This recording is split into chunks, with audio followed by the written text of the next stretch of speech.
Humanitarian aid to the people of Gaza be scaled up immediately. There can be no justification for terrorism and hostage-taking. The terror attacks on Israel on 7 October were shocking, and they deserve our unequivocal condemnation. Thank you, Mr. President. We are deeply troubled by the ongoing conflict in Gaza. The humanitarian crisis has deepened and instability has been increasing in the region and beyond. In this context, we view the United Nations Security Council's adoption of Resolution 2728 on 25th March as a positive step. The resolution, we all recall, had called for an immediate ceasefire for the month of Ramadan to be respected by all parties, leading to a lasting, sustainable ceasefire and the immediate and unconditional release of all hostages. As far as my country is concerned, India's position on the conflict has been clearly articulated on more than one occasion by our leadership.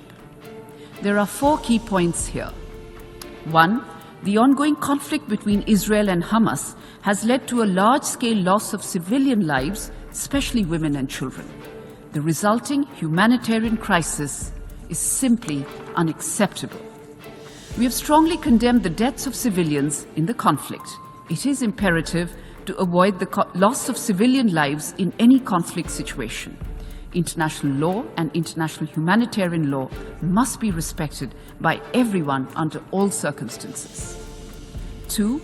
The terror attacks on Israel on 7 October were shocking, and they deserve our unequivocal condemnation.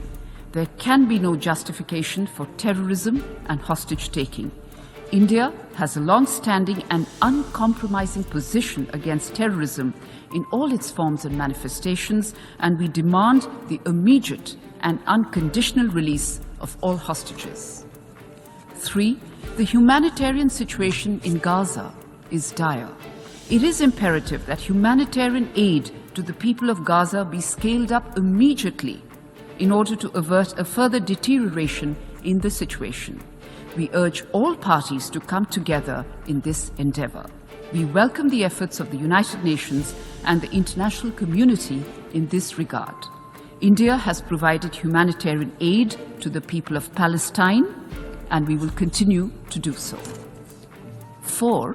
My leadership has repeatedly emphasized that only a two-state solution, achieved through direct and meaningful negotiations between both sides on final status issues, will deliver an enduring peace.